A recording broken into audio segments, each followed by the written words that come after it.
የእነዚህ ቃላት ልዩነት ምንድን ነው? ላይ፣ ላይንግ፣ ሌይ እና ሌይን።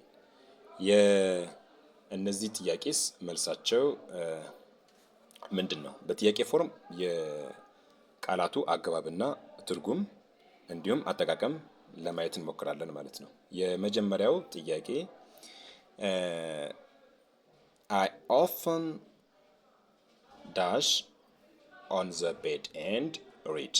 I often dash on the bed and read. A lay, B lie, C laid, D lay. ላይ ማለት ጋደም ማለት ነው። ጋደም ብሎ እረፍት መውሰድ ወይም ማጥናት ሊሆን ይችላል። ላይ ጋደም ማለት ነው። ስለዚህ I often dash on the bed and read። እዚህ ጋር ሌይ ማስቀመጥ ማለት ነው። ሊድ ማስቀመጥ ማለት ነው። የሌይ ፓስት ነው። ሌይን ደግሞ ፓስት ፓርቲሲፕል ወይም ቨርብ ስሪ ፎርም ነው የላይ። ስለዚህ ይሄ አይ ኦፍን ሲል ሁሌ አልጋ ላይ ጋደም እልና አጠናለሁ ለማለት ስለሆነ መልሱ ቢ ላይ ይሆናል ማለት ነው። ሁለተኛው ጥያቄ አይ አም ዳሽ ኦን ዘ ቤድ ኤንድ ሪድ ናው ይላል። እንግዲህ ቨርባችን የድርጊቱ ሰዓት ሲቀያየር ቨርባችንም ቅርጹ ይቀያየራል።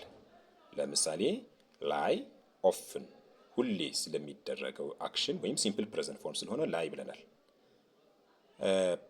ፓስት ቢሆን ኖሮ ኦፍን የሚለው የስተርዴ ቢሆን ኖሮ ላይን ወደ ሌላ ፎርም ይቀየር ነበር። ወዴት እናየዋለን በሌሎች ጥያቄዎች ላይ ስላለ። አሁን አይ አም ዳሽ ኦን ዘ ቤድ ኤንድ ሪድ ናው ከአም በኋላ መጥቷል አሁን ላይ። አሁንም እዚህ ጋር በትርጉም ደረጃ ያው ጋደም ማለት ነው። አልጋ ላይ ጋደም ብዬ ዳሽ እያለ ነው። ናው አሁን ኤ ሌይስ፣ ቢ ላይንግ፣ ሲ ሌይድ፣ ዲ ሌይን። ትክክለኛው መልስ ላይንግ ነው። ለምን? ናው አሁን ስለሆነ። እንዲሁም ደግሞ እዚህ ጋር ቨርብ ቱ ቢ አም ስላለን አይ አም ላይንግ ፕሬዘንት ኮንቲኒየስ ቴንስ አመልካች ነው። አም ፕላስ ቨርብ ዋን ፕላስ አይነች። ስለዚህ አሁን ከሆነ አት ዘ ሞመንት ኦፍ ስፒኪንግ ወይም ናው ካለ ላይን ወዴት ይቀየራል? አም ላይንግ እንላለን ማለት ነው። አም ላይንግ ኦን ዘ ቤድ አልጋ ላይ ጋደም ብዬ እያጠናሁኝ ነው ማለት ነው። ስለዚህ ላይን ወደ አም ላይንግ አመጣ ነው። ፕሬዘንት ኮንቲኒየስ ቴንስ ሆነ ማለት ነው ከሲምፕል ፕሬዘንት ቴንስ። ሶስተኛው ጥያቄ የስተርዴይ አይ ዳሽ ኦን ዘ ቤድ ኤንድ ሪድ። ትላንትና እኮ አልጋ ላይ ጋደም ብዬ እያነበብኩኝ ነበር ነው።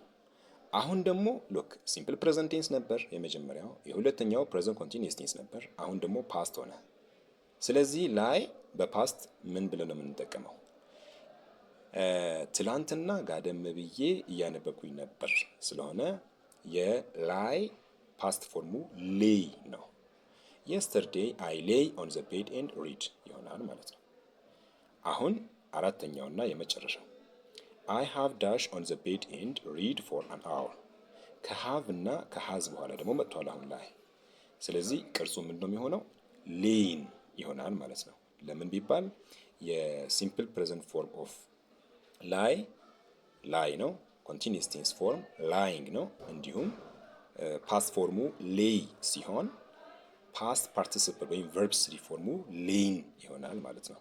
ከሃድ እና ከሃዝ ከሃቭ በኋላ ሌይን እንጠቀማለን ማለት ነው። ስቲል ቨርቡ ግን ትርጉሙ አንድ ነው። ሰዓቱ ሲቀያየር ቅርጹ ይቀያየር እንጂ ትርጉሙ ጋደም ማለት ነው ማለት ነው። ታንክ ዩ ቬሪ ማች ሃቭ ኤ ናይስ ታይም።